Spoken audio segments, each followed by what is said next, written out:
Hello everyone and welcome to Stocks Matter. Today I'm going to be going over mainly beginner things on liquidity and later on go into more advanced ways of trading it using ITC concepts such as order blocks and market structure shifts. For swing low and swing high, the middle candle will always be the tallest while the other two will always be lower. For a swing low, your middle candle will always be the lowest. However, these two candles will always be higher than your middle candle.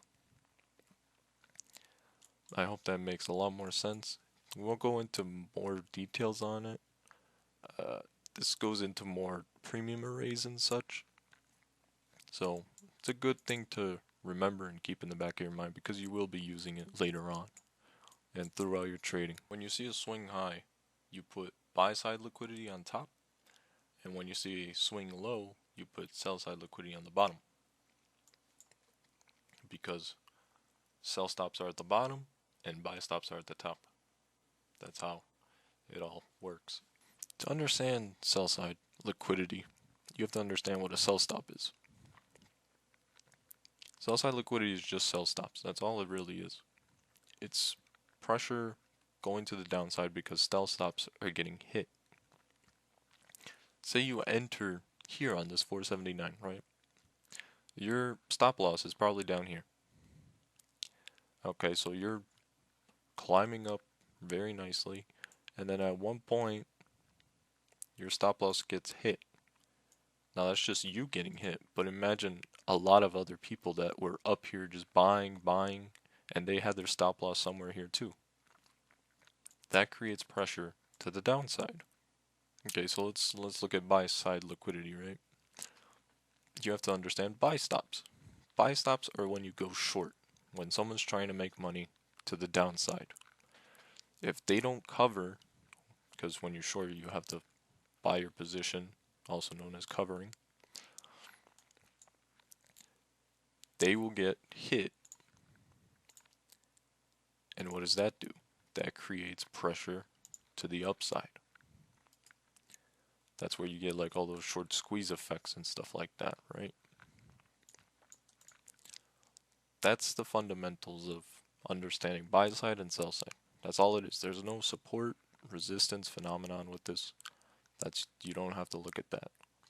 So here I'll be going over relative equal highs and relative equal lows. I drew out a nice picture here to help you give a little understanding. Relative equal highs are things that are too clean at the top. When you see wicks that are just touching each other like almost equally, that's when you see relative equal highs. And that's like the the mask that's holding in that that retail resistance, quote unquote. And once that relative equal highs is found and seen, people just go after it and they're like, oh, it's over with. Time to play puts. So it goes down and it probably just consolidates a little. And then at one point, that relative equal highs is going to get hit because this is buy side liquidity only disguised as resistance for retail. So it's a very nice target to hit. Okay, so here I'm going to be going over relative equal lows. Relative equal lows are the mask of showing as support to retail. That mask is just on top of this, hiding the fact that it's sell side liquidity. And once all of that support gets hit, it just has pressure to the downside. That's really it. I'll be showing you charts now so you can start to see and put it all together. Alright, so I picked out December 22nd. This was right before Christmas. This was a trade I took. And I'm just going to show you liquidity. I'm not going to go over all the other ICT concepts such as order blocks, fair value gaps, and all. You know, this is only liquidity. That's all I'm focused on right now, and I don't want to mix it up with what you're learning currently, right? So we're gonna go in here. What do we have here? We have some relative equal lows just sitting there, waiting to be clapped. We have sell side right there, very nicely. And then we have some more sell side to relative equal lows, right? So now we get to watch price action off the start already. I mean, this is very bearish price action. You only have 2 green candles, and you already hit the relative equal lows right here. Obviously, people are thinking that, oh, it's bouncing, triple bottom, you know, they call those. And then, well, triple bottom doesn't look that good anymore. So when you see price act as a resistance towards these levels, that's a sign you should be looking at. This right here is telling you, hey, we're not going back up. We're weak right now. Okay, so now we're seeing price action go towards the next sell side level. Still, it never even went above this relative equal low that got hit. So we're going to take that out. So now we're watching this. Are we seeing any action to come back up, to even take any buy side up here? Are we going to take anything here? And with that answer, right there is a big no. Forgot I had this box here. So, all this sell side has been taken. All of it. The rest of the sell side is on this part. So, right here when you're trading, you have sell side right there. Your swing low.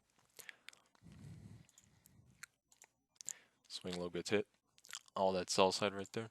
I should probably mark it for you. All that sell side gets hit. So now are we going to see anything to come back? Anything at all? No, you're not seeing anything. Now we're seeing a nice candle here.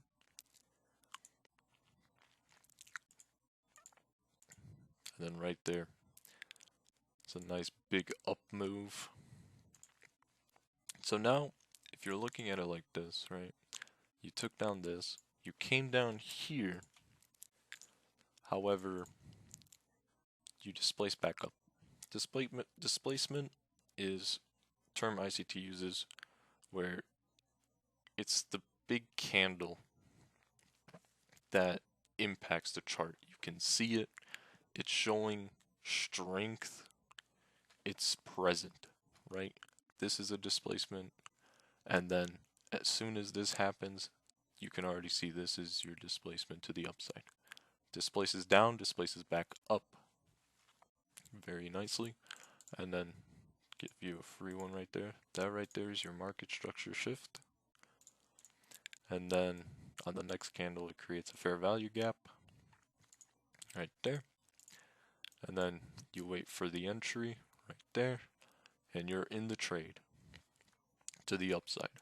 So now what happens? Well, you're looking at buy side or any type of fair value gap, order blocks even, something that's internal liquidity. We'll go into more in depth on that later. This right here will be your fair value gap. And then now you just let it play out. Now there are order blocks here and everything, but I don't want to confuse you at all. But right there, forgot to mark it out actually. It's scaring me. You have liquidity up there, and then this was already taken. And then all of that right there, you have sell side down there. So let me mark it out for you. And then there's your buy side liquidity.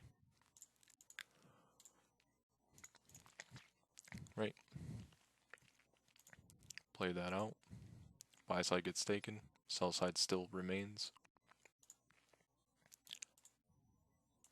Sell side gets taken, reverses, that's what you like to see. Comes back down a little. However, then you do get a nice move back into the range. So you had some displacement, and then after that, we can start going towards. So in this price action right there, it took the fair value gap, went down, took sell side, came back up, and now it's going towards our target of buy side liquidity as well. So you take that away. And then after that, we're out of the trade. Now I would love to go into market shift and the fair value gaps and stuff in this one, but I don't have enough time. And I'm more focused on only liquidity in this video, like I said. So I'm sorry if you wanted to see it, but to keep it nice and easy, that's how I'm gonna do it. If you do want any specific type of concept explained, drop it in the comments, and maybe that'll be the next one I'll be doing. So far, I think I'll probably do market structure next. So, thank you for watching, and I'll see you guys in the next one.